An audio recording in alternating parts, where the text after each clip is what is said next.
उत्तर भारत की तेज़ गर्मियों से बचने के लिए इस साल हमने जून में ऊटी की यात्रा की। आइए हम आपको ऊटी की यात्रा के बारे में संपूर्ण जानकारी देते हैं। हम यह जानकारी आपको इस प्रकार से देंगे कि आपको ऐसा लगेगा कि आप स्वयं ऊटी की यात्रा कर रहे हैं, और भविष्य में आप कभी ऊटी की यात्रा का प्रोग्राम बनाएंगे तो यह वीडियो आपको प्रोग्राम की सेटिंग में अच्छी सहायता देगा। सबसे पहले हम यह जानते हैं कि ऊटी पहुँचें कैसे।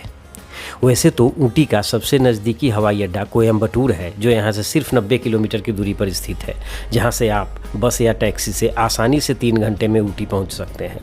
पर कोयम्बटूर की हवाई सेवा थोड़ी महंगी है। बेंगलोर हवाई अड्डा, जो यहाँ से लगभग 300 किलोमीटर है, देश तथा विदेश के सभी महत्वपूर्ण डेस्टिनेशन से सीधा जुड़ा हुआ है तथा यहाँ के फ़्लाइट का किराया भी रीजनेबल है। मैसूर, जो कि यहाँ से सिर्फ 125 किलोमीटर है, यह भी हवाई यात्रा के लिए अच्छा ऑप्शन है। मेट्टुपालयम ऊटी का सबसे नज़दीकी रेलवे स्टेशन है, जो यहाँ से सिर्फ 40 किलोमीटर की दूरी पर स्थित है। पर यहाँ सिर्फ चेन्नई, कोयम्बटूर, बेंगलोर आदि से कनेक्टिंग ट्रेनें ही हैं। देश के महत्वपूर्ण भागों से जुड़ाव को देखें तो कोयम्बटूर यहाँ का सबसे नज़दीकी स्टेशन है। बाकी आप ट्रेन से मैसूर आकर भी आसानी से 3 घंटे में ऊटी पहुँच सकते हैं। बेंगलोर, मैसूर, चेन्नई तथा कोयम्बटूर से यहाँ के लिए हमेशा सीधी बस सेवा उपलब्ध है।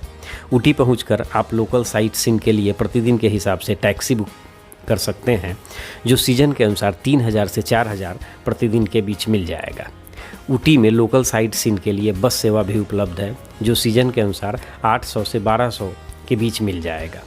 होटल वाले भी लोकल साइट सीइंग के लिए आपको टैक्सी, शेयर टैक्सी या बस के ऑप्शन उपलब्ध करा देंगे।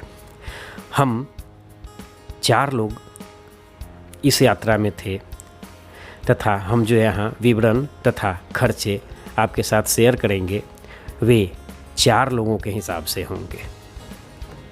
वैसे तो हम ऊटी 1 जून को पहुँच गए थे, पर उस दिन पहुँचते पहुँचते शाम हो जाने के कारण हमारा पहला दिन 2 जून को शुरू होता है। तो आइए सबसे पहले आपको पहले दिन हम कहाँ कहाँ घूमे उसके बारे में पूरा विवरण देते हैं। 8 बजे तक ब्रेकफास्ट के बाद हम सबसे पहले बोट हाउस पहुँचे। यह शहर के बीचों बीच स्थित है। यहाँ कई फिल्मों की शूटिंग हो चुकी है, जिसमें सबसे महत्वपूर्ण मैंने प्यार किया का दिल दीवाना गाना है। यहाँ की एंट्री फ़ी 30 रुपये प्रति व्यक्ति है। यह 9 बजे से 6 बजे तक खुला रहता है। यहाँ कैमरे का शुल्क 150 रुपये है। अंदर आने के बाद आपको इसमें एक खूबसूरत पार्क मिलेगा, जिसमें आप फ़ोटो सेशन कर सकते हैं। झील में बोटिंग के लिए आपको 3 ऑप्शन मिलेंगे। आप पैडल बोटिंग कर सकते हैं, रो बोटिंग कर सकते हैं, जिसमें नाव चलाने के लिए एक स्टाफ मिलेगा। साथ ही इसमें मोटर बोट भी रहता है, पर ध्यान रखें कि सारे बोट का टाइमिंग 30 मिनट ही रहता है। कुल मिलाकर 2 घंटे में आप बोट हाउस आराम से घूम सकते हैं, साथ ही बोटिंग का भी मज़ा ले सकते हैं। तो आइए हम सब बोटिंग का मज़ा लेते हैं। हम झील के अंदर की कुछ खूबसूरत वीडियो आपके लिए प्रस्तुत कर रहे हैं, कृपया आनंद लीजिए। बोट हाउस से निकलते निकलते हमें 11 बज चुके थे, और अब हम दूसरे डेस्टिनेशन के लिए निकल गए हैं। तो अब हम पहुंच गए हैं heart of the Ooty botanical garden. यह सुबह 7 बजे से शाम 6 बजे तक खुला रहता है। इसकी एंट्री फ़ी 50 रुपये है। इसके अंदर का दृश्य आपको स्विट्ज़रलैंड को भूलने के लिए मजबूर कर देगा। देखिए, आज 2 जून है। पूरे देश में जहाँ भीषण गर्मी पड़ रही है, यहाँ गुनगुने धूप में बच्चे लोट-पोट हो रहे हैं। 1848 में बना यह गार्डन 55 एकड़ से ज़्यादा में फैला हुआ है। आप चाहें तो यहाँ दिन भर रुक सकते हैं, पर चूँकि हमें 3 दिन में ऊटी कवर कर लेना है, इसलिए हम लोग लगभग 2 घंटे यहाँ रहे, और 2 घंटे में हमने इसे पूरा घूम भी लिया। यहाँ के ग्लास हाउस में जाना न भूलें, जिसके अंदर सहेजे गए फूलों की खूबसूरती आपको आनंदित कर देगी। तो आइए आप आनंद लीजिए बोटेनिकल गार्डन का।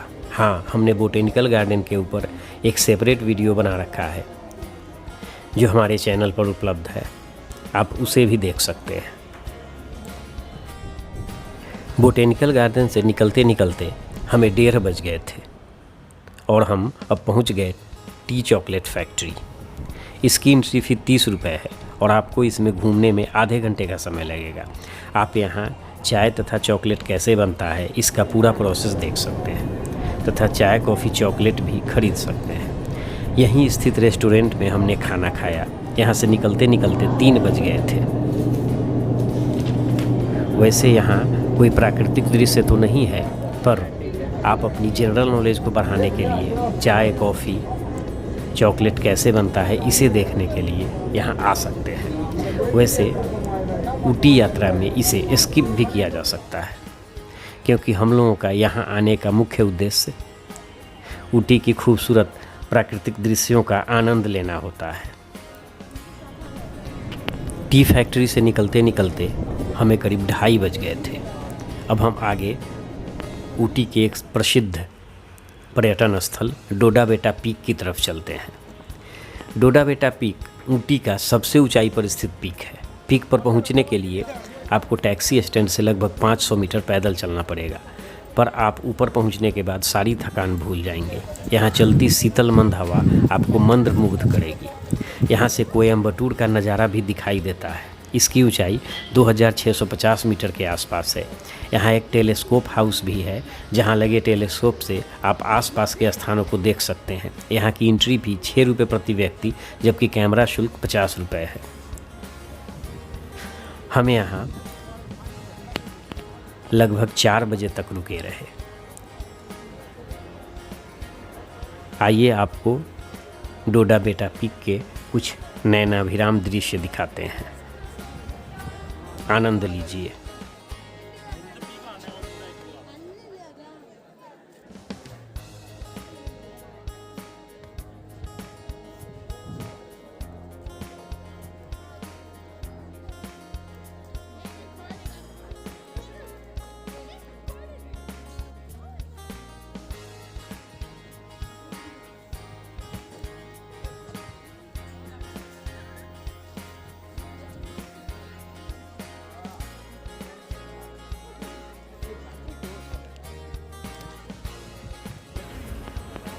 डोडा बेटा पीक से निकलने के बाद हमारा अगला डेस्टिनेशन ऊटी का रोज गार्डन था।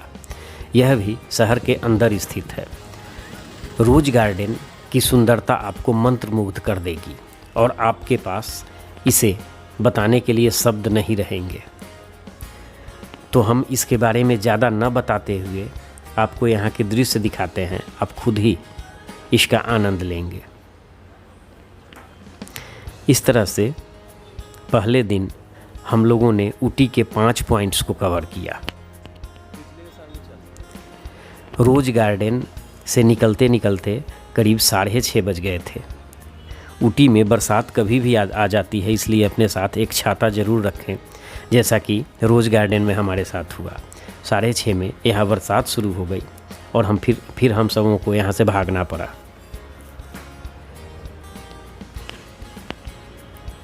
हम लोग 7 बजे वापस अपने होटल आ गए थे।